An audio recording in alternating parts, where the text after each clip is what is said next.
What's up, YouTube? Today, we're talking about something much bigger than, maybe not much bigger, but in a different sphere of influence than, say, EDC stuff. We're talking about mental health. And these are not my grippy socks, but they are grippy socks, much like the kind that you would get at a funny farm or the nut house, or like the bug house, or whatever you want to call it. I don't think there's really much shame in getting the good old 5150, as they say in California. And a 5150 is when somebody is they're what is it called? They basically put you in the asylum and you don't get to leave. It's involuntary, is what I'm trying to say. By the way, we're gonna go ahead and use this Gillies Custom koozie. Friend of the show. All right. So we're gonna move past the funny farm jokes. I don't care at all. Really, when people get put away, there's so many reasons you can get put away for that. I mean, it's almost totally meaningless that it happens to you. Honestly, to me, look, you hang out with a bunch of stuck-up people that are too good for everybody else, and they live perfect lives in the suburbs with a white picket fence. I can't help you there, but I'm just saying that for me, it's just not that big of a deal to maybe have a vacation where you get to wear these around. I think that mental health is something that is hard to talk about. Basically, for me, and I struggle with PTSD from the war in Iraq, the war in Iraq. It's mostly because it is totally meaningless to speak with somebody about things they don't understand. And even if they try to empathize or sympathize or commiserate, we're just running into the cold, hard reality that the average person, I mean, to say the average person doesn't go to combat is like the silliest thing you could say. 0.5%. That is one half of a percent of the population goes to combat, and I think it's less than that are in combat roles, which I've been in as a machine gunner in the Marine Corps, and I'm proud of my service. I got no, the thing is though, is if you go to war, you're gonna see, hear, be around some pretty terrible stuff. You're going to do things that you regret for the rest of your life. And that's not because you have a regretful service, as I saw some person say. It's just that you become acquainted with the cold, hard reality that literally the rest of the world has to deal with every single day. But here in America, because of the fortuitousness of our geographical location and how lucky we are to totally dominate in every single aspect of war, that nobody can step to us. We're the best. And I do believe that. I think that we really are. The United States of America really is the best nation ever. And the way it's going, the sun won't set on our empire for another 100 years at least. Maybe more than that, because they did say when we took Iwo Jima, it ensured a Marine Corps for the next 500 years. So maybe it's more than that. Maybe it's 500, maybe it's 1,000 years. Maybe a whole epoch. Maybe the whole epoch of just America is the best. You know what I mean? Anyway. So it's tough to talk about this stuff because one, most people are just not equipped to even deal with their own problems. And then two, it can get frustrating when it seems to go nowhere. So what would I suggest? One, if you have intelligent friends, and there's more than one kind of intelligence. Don't get me wrong. Don't think that I'm only talking about you have to be college educated. That's not what I'm saying. Because I do believe that there is a cunning that some people have that has nothing to do with education. But you're going to talk to smart people that can kind of wrap their minds around what you're saying.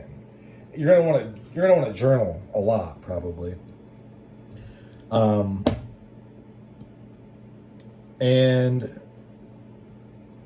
you're going to have to figure out why you're here. At least for you, right? It's not going to necessarily make sense for everybody else. You're going to have to probably grow a pair of stones and, unclog the toilet that is your brain, and then like actually put some thinking noodles in there. And you're going to have to figure out why you're sticking around. Because I'm here voluntarily. I'm not one of these people that just gets up and I'm somehow completely and totally, helpless to leave. I can leave this place any time. And because we live in America and suicide by cop is nearly effortless, anyone, really anybody, can leave at any given day. Some people, they really are just stuck on the ride, the never-ending carousel of their life. But I'm not one of those people. I choose to be here. And I think that is an important choice to make. Will I always choose to be here? No. What does that mean? It means that you spend 90% of your savings in the last little tiny bit of your life, 2 years or less. You spend money getting into homes. There's just a lot of stuff. I'm not doing that. I'm not going to do that. Thank you very much. I expect to live to a ripe old age, but I will be shuffling off this mortal coil, so to speak. When I deem it appropriate, honestly. It's my life. It's my existence. But I want to be here, so I'm here. And that's where I would want everybody listening to this to get to. Even because, there's always going to be hard times. And aside from the whole, hard times make strong men, that David Goggins says, that war-dodging motherfucker. I don't understand how someone like David Goggins can't figure out how to get on a float or get on some type of Mew or some type of pump. How did that man not go to war? Anyway, it's you're just gonna have to. It's tough. It's tough to tell, because what works for me is not going to work for everybody. But as far as mental health stuff goes, I think it's worth investing in yourself, just like you would in the gym, just like you would if you were breaking down an engine. You would read a book, you'd look in a book, or you'd go on the internet, look at schematics. I feel like it's good to put some of your character points, so to speak, into mental health. Especially if you've done stuff where your brain is a little fried. If it's drugs, if it's violence, if it's sex, if it's whatever, some insane addiction that you've hidden from everyone. But you're going to have to do it for you. You're going to have to figure out, and one of the bigger reasons that I think that there's really no shame in getting help is that it's just going to mean that you're taking more control. And one of the ways they're going to do that is your life will be more regimented. They'll probably have you take some medicine that's going to help you sleep, that'll help you get up. I get people who are like, that's bad and stuff, but, I'm thinking of a certain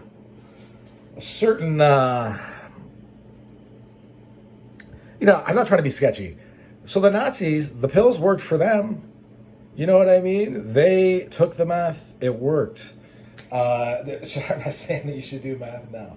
But what am I saying is that you might need to augment your chemistry a little bit. It might be important for you if you want to go the distance. And look, if you decide you honestly don't want to be here, I would very much caution you from applying permanent solutions to temporary problems because it's foolish. But you know, you do what you got to do.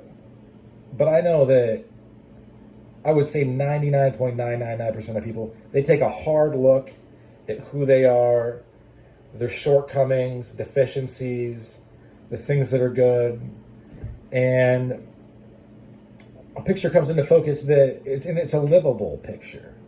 It's something that they can carry forward with honor and dignity and pride and class. And yeah, so anyway, this is my mental health video. It's going to be the only one. I feel like it was bad. Look, this life is hard. And it's not going to get any easier. So, you do what you got to do. All right? That's about all she wrote for this one. Thanks for sticking with me to the end. Hope you folks have a good rest of your day. Bye.